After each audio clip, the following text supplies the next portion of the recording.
Hey, CTE, we are back for chapter 13 in Insignificant Events in the Life of a Cactus by Dusti.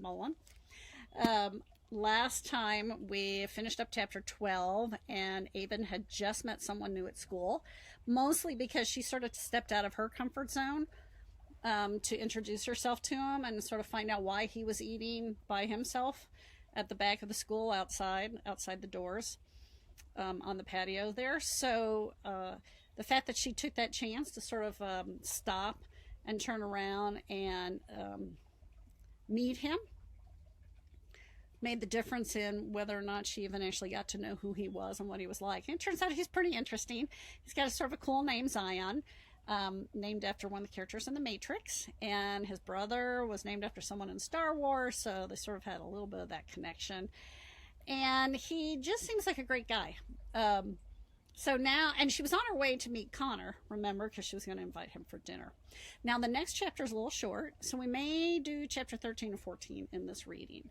So this is the point where I feel like in a story, at least in this story, that I'm sort of getting connected to the characters and vested in how, what happens to them and what they're like. And even though this story had Aven at the beginning and she was super interesting and she's very funny, she's got a lot of grit. A lot of times the first couple chapters, that's why I always say you sort of need to read a little bit, because a lot of times the first couple chapters may not give you quite that hook you need to keep reading it to become super interested in what's going on.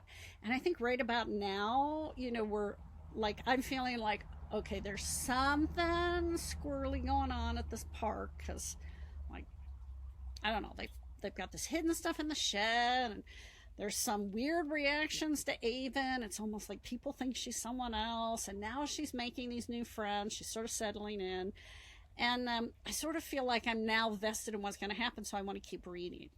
And there's usually a certain point where, as a reader, you get to that point. And it's not always the first or second chapter. So here we are about, 11th, 12th is about where I think it sort of started to kick in for me, really. Okay, here we go. Chapter 13. I finally got to ask Connor over as we sat on the bus together that day after school. Turns out we were on the same bus route. Mom had been driving me to and from school, but I didn't see why she needed to keep doing that when the bus would drop me off only a block from Stagecoach Pass. I knew how busy she was with stuff at the park, and I didn't want her to have to stop everything in the middle of the day to pick me up anymore. Is your mom working tonight? I asked him. Yeah, she won't be back until early tomorrow morning. Then you're coming over to my house, theme park, apartment thingy for dinner. My parents want to meet you. I know you already met my dad, briefly, but they want to meet you officially, especially after I leaned in and whispered, Steak Gate. Connor looked torn. I can come over until dinner, but then I'll have to go home. I sat back up straight. Why? If your mom's working all night, why can't you just stay? He shrugged and blinked his eyes rapidly. Well, maybe I can stay. We'll see. I guess, I said. Connor never ate lunch. He wouldn't eat ice cream with me, and now he didn't want to have dinner at my house. I was beginning to wonder if he was starving himself. I decided to change the subject. So, I was thinking about what you said the other day, about how maybe someone you know offed the Kavanaughs. I whispered the word oft in case anyone was listening to our conversation. Connor blinked at me. Yeah? I nodded. Yeah, and I was thinking we should maybe start considering the possibility that there is a murderer at Stagecoach Pass. Again, I whispered the word murderer. You can never be too careful when discussing such things. Who? Connor whispered. Could be anyone. There's this guy at the gold mine. We call him Mean Bob because he's so mean. Maybe he did it. Or maybe the guy who interviewed my parents, Gary the accountant. Maybe he did it. Why? To take over the park. But why would he want to take over the park? Money. I nodded. It's always about money. How much money do you think the park makes? Connor asked. I actually thought the park made negative money. Okay. Maybe not money, I said. I narrowed my eyes at Connor. Revenge. Revenge for what? I don't know. Yet. But I'm going to solve this great mystery all on my own, I announced. If you would like to assist me, you shall do so, sir. Okay, Connor said, not quite with the enthusiasm or the British accent I had been going for. In my mind, great detectives always had British accents. We should go back to the storage shed, I said. But there's nothing in there except papers you can barely read and old props and junk. Yeah, but maybe there's something hidden in there. Why else would it have all those signs? Connor nodded. That's true. I tapped my feet on the bus floor. I've never had an exciting mystery to solve. Well, except for the time I woke up one morning with every inch of my hair, body, and bed covered in chocolate. Why? Connor asked. A Hershey's Kiss fell out of my backpack into my bed. As I rolled around on it all night, that's what it did. Can you believe it? One Hershey's Kiss. Connor didn't seem that impressed with my Hershey's Kiss story. Maybe you should ask Madame Myrtle about it, he said. Shouldn't a psychic know about all that kind of stuff? Can't they, talk to dead people and stuff? She just reads palms, I said. Obviously, that's not very helpful to me. Connor smiled. You shan't worry, he raised a finger in the air. We shall solve this highly mysterious mystery ourselves. I was glad he used a terrible British accent that time. Okay. Oh, okay, so that's sort of funny. She says, well, she just reads palms, Madame Myrtle. Why would that not be very helpful for Aven? Yeah, because she didn't have any palms. Remember? Okay, so Connor's coming over. There is another little mystery, or at least something unusual about the fact that he does not seem to eat, at least when she's around. So who knows what that's about, but and if you know, if mom and dad ever watch PBS or BBC, all the great mysteries are British and they talk with the British accent. Okay, we'll see how we can do with that. On to chapter 14. My parents weren't in the apartment when Connor and I got there. You want a snack? I asked him as we entered the tiny kitchen. No, thanks, he said. I'm not really hungry. How can you not be hungry when you didn't even eat lunch? I'm just not. Fine. I opened a lower cabinet with my foot and took out a bag of pretzels. You want a soda? I asked. No. I sighed and hoped he didn't die of dehydration. It was still in the 90s outside. We made our way to the small living room where Connor spotted my guitar in the corner. Is that your guitar? Yep, I said, opening the TV cabinet with my foot. Will you play for me? I can't wait to see you play it with your feet. Maybe another day. I'm kind of out of practice right now. That wasn't exactly true. I felt shy about it, like I needed to prepare before I performed for him, if I ever would perform for him. I still hadn't made up my mind. Promise? Connor said. I'll play for you sometime, just not right now. Connor turned his attention to the row of video games in the cabinet. You have some good ones in here, he said, thumbing through them. My dad likes to play. They're mostly his games. Your dad's cool, Connor said, clearly impressed by my dad's immaturity. He pulled out an ultra-violent war game. Let's play this. I shook my head. Not allowed. For Dad only. Connor frowned, put the game back in the cabinet, and pulled out another game I wasn't allowed to play. I'm not allowed to play any game with a disclaimer on the cover, I said. I walked to the cabinet and pulled out a racing game. Let's play this one. I guess, Connor let out a dramatic sigh, clearly disappointed we wouldn't get to battle each other to our bloody virtual deaths. I'm better at games where I can mostly use the joystick, I said as Connor slipped the disc into the console. That's good, because you'll need every advantage to beat me. We played for a couple hours. I don't think Connor expected me to be such a good player. Yeah, he did beat me a lot, but I gave him a good fight and even won a couple of races myself. I think I played worse than normal because Connor ticked a lot while he played and it distracted me. I guess the ticks probably made it harder for him to play as well. I thought about him at home playing video games all night by himself, ticking badly. Maybe it wasn't good for him to spend all his free time doing that. I felt like I was starting to understand Connor's tics, what made them worse and what made them better. Definitely when Connor was stressed or excited about anything, his tics got worse. When he felt calm and comfortable, they weren't so bad. I guess video games got him all worked up. Mom walked in the door just as we were putting the games away. You absolutely would not believe what Bob did now, she said as she threw her hat down on the kitchen table.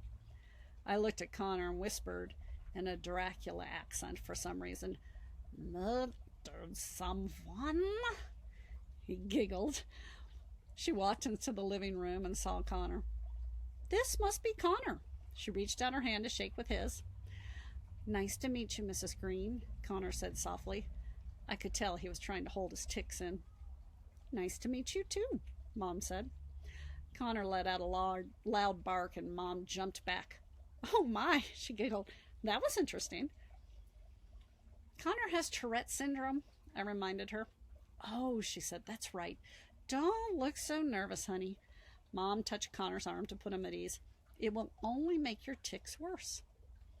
I looked at her in surprise. Mom, you know about Tourette's? She gave me an annoyed look. Aven, I was a psych major in college. Of course I know about Tourette's. You were a psych major in college? What's that? She sighed and rolled her eyes. Psychology. Don't you ever listen to me when I talk? No, I joked, because, you usually just talk about boring old people stuff. Mom grabbed me and ran her knuckles over my head, messing up my hair. Ouch, I cried, wriggling away from her. All right, I'm going to get dinner started.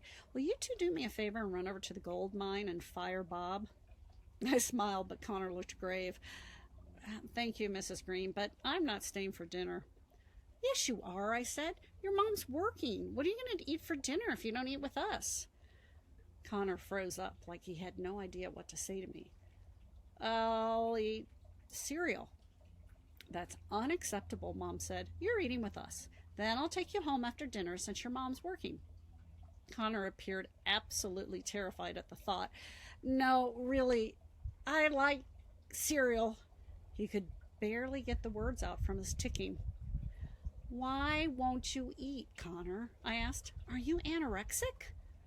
He seemed to relax a little at that and laughed. No, I'm not anorexic. I just... What? I nearly shouted. I'm your friend, Connor. Tell me. Sometimes I spit when I eat. Connor's cheeks were bright red as he shrugged and blinked his eyes rapidly. I spit food at people. Mom gave Connor an understanding smile. That's not uncommon, she said. We'll all wear rain gear at dinner tonight. And with that, she opened a cabinet and started pulling out potatoes. Connor looked at me. I hope you have a face mask, too. I kicked at his shoe. See, it's no big deal. We know you can't help it. Connor's expression changed. I wish my parents were as understanding as yours. It got to the point at home that neither one of them wanted to eat with me anymore. My dad would yell at me for spitting, and that would make it worse. He tugged at his hair. Now I just eat in my room by myself. My mom's hardly ever around, so it doesn't matter anyway. It matters, I said emphatically. It matters a lot. As we were setting the table for dinner, Dad walked in. I think that old llama might have to be put down, he said sadly, shoulders slumped. My head shot up. What? No, not spaghetti, I cried. Mom and Dad both gave me a funny look. I shrugged. We have a special connection. I looked at Connor. We're X-Men, I added softly. I'm sorry, honey, Dad said. He's so old. He's like 22 years old. Denise said he's hardly eaten in 2 days. And that thing growing out of his head, well, it can't be comfortable. I'll nurse him back to health, I insisted. I'm not sure that's possible at his age, Dad said. And anyway, we can talk about it later. The vet's coming tomorrow, and we'll see how he does over the next few days. By the time we all sat down at the kitchen table, I didn't have much appetite. I kept thinking about poor Spaghetti not being able to eat. I looked at Connor. I could tell he was hesitant to take a bite of his pork chop. It's okay, Connor, Dad said. We're all prepared. Dad lifted something off his lap. Ski goggles. He slipped them over his eyes. No worries. David, Mom cried, punching Dad in the arm. That's terrible. Connor laughed, though. It seemed to put him at ease, and he finally took a bite of his mashed potatoes. Don't worry, Mom said. Everyone Everything is non-staining. I glared at Dad. All the things we had to get rid of, and you brought ski goggles with us to Arizona? These were like $80, he defended himself. So, Connor, Dad said, removing his ridiculous goggles, what are you interested in? I mean, besides pulling morbid pranks with my daughter and scaring our visitors away? Dad narrowed his eyes at me. You might want to rethink hanging out with her. She's a bad influence. And you have terrible sideburns, I said, unable to come up with anything better. He really did have bad sideburns. They were horribly uneven. Dad ignored me. So, he said, returning his attention to Connor. I like movies, Connor said. I have a huge movie collection at home. Oh, why don't I take you guys to the movies this weekend? Mom said, clearly thrilled I had made a friend. Connor looked appalled and shrunk down in his seat. He shook his head rapidly. No movie theaters. You don't go to the movies, I said. No way. I only went once since my tic started a few years ago, and it was not a fun experience. What happened? I said. People complained, of course. No one wants to listen to a dog barking while they try to watch a movie. That's messed up, I said. People are so rude. They're not rude, Connor said. They don't know I have Tourette's. That's what makes it so embarrassing. I scrunched up my nose. You should wear a t-shirt that says, I have Tourette's on it everywhere you go. Then people will leave you alone. Connor snorted. Yeah, maybe you can make me one, Aven. And then he kicked my foot under the table gently. Should we tell them? He whispered. Tell us what? Mom said. I gave my parents a highly serious look. We think there may be a murderer at Stagecoach Pass. Dad coughed and choked on his mouthful of pork chop. Mom slapped him on the back while he hacked his food into his napkin. When he could finally breathe, he gasped, What? Why would you think such a thing? We updated Mom and Dad on our theories about the Kavanaughs. Aven, Mom said, just because people are secretive doesn't mean they've been murdered. I have to admit, Sheebs, Dad said, you haven't exactly presented us with the most convincing evidence. Some people just really value their privacy, Mom said. I nodded at them like I agreed, but Connor and I gave each other knowing looks. Yeah, right, like we were going to let it go that easily. And then Connor looked from me to my parents and back again. So, where does Aven get her red hair from? He asked. I'm adopted, Connor, I said. Oh, that's cool, said Connor. It's so cool, said Mom. I rolled my eyes. Here she goes. She loves telling people about my adoption. Connor looked at Mom with interest, so she took that as her cue to tell the story for the millionth time. Well, she began, Aven's dad and I couldn't have a baby, so we figured we'd end up adopting one. I started reading a lot about adoption online, and then one day I was on this website, and there was a tab that said Kids in Need of a Forever Family. So I clicked on it. I scrolled down until I saw it, the most precious little angel baby face I'd ever seen in my entire life. It was mine, in case you were wondering, I said. I knew the moment I saw her she was my daughter, Mom went on, with those chubby pink cheeks and that bright red mop of hair. She'd never seen such a precious, beautiful, amazing, bright, intelligent child, I said. Connor raised an eyebrow at me. I may be embellishing a little. No, she's not at all, Mom said. I knew right at the moment I saw her that I was looking into the face of my daughter. It was like she was born for me right in that moment. Some women birth babies through their you-know-whats, but I birthed Aven through the computer that day. I groaned. Mom, that is the worst part of your story. Connor totally didn't need to hear that. Really, Laura, Dad said. It's the worst. It's just awful. She glared at Dad before returning to her story. Anyway, right below her picture it said Aven, 2 years old. I still couldn't believe she was 2 years old and hadn't been adopted yet.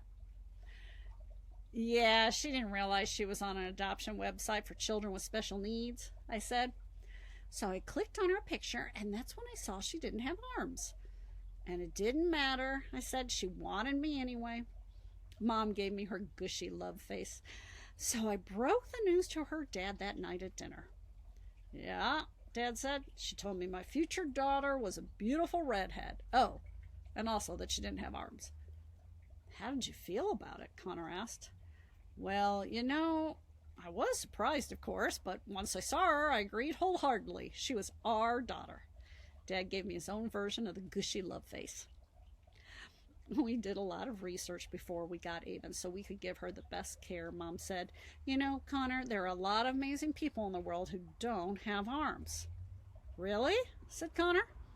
Yes, said Mom. There's a successful architect who designed skyscrapers by using his feet to type, just like Aven does on her computer, and a woman who paints beautiful artwork that sells for quite a bit of money.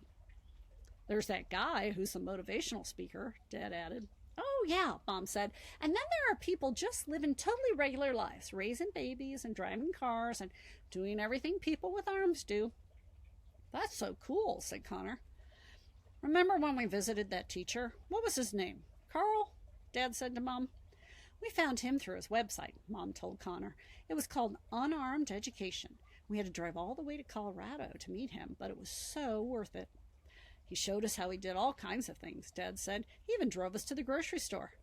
Yeah, Mom laughed. David chewed his fingernails the whole way there. Can you believe me? Dad asked Connor. Anyway, Mom said, he shopped for food all on his own and made us a lovely dinner with his feet. We knew Aven would be able to do all these things and more. And when we finally got her, though, she couldn't do anything. Mom threw her arms up in exasperation. Her foster families had done everything for her. Bathed her, fed her, brushed her teeth. She just sat around like a slug, waiting to be cared for like the Queen of Sheba.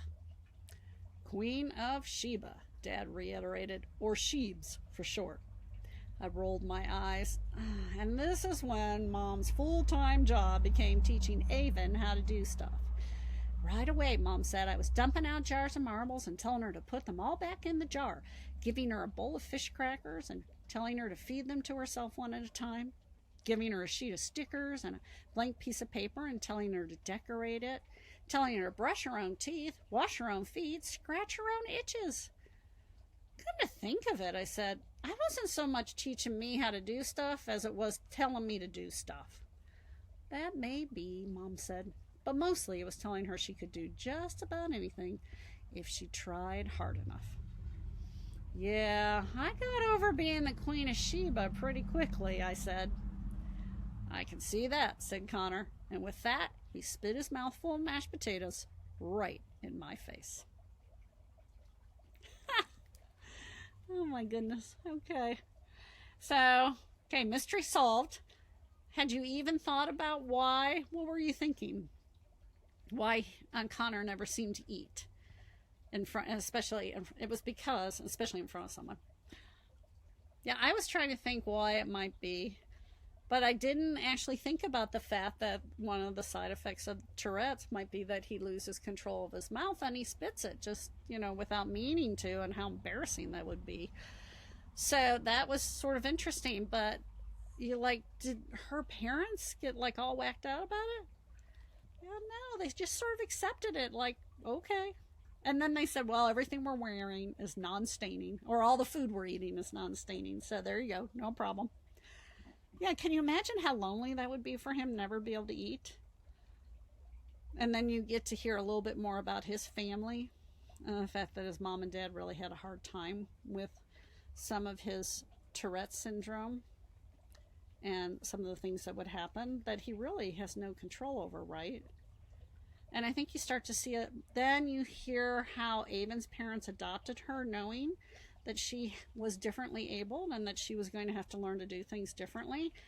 And then how you can sort of see the difference between how they work with Aven and have treated her differently, that she's able to do things, and they've just encouraged her and sometimes made her persevere and try things, whereas Connor's parents reacted differently.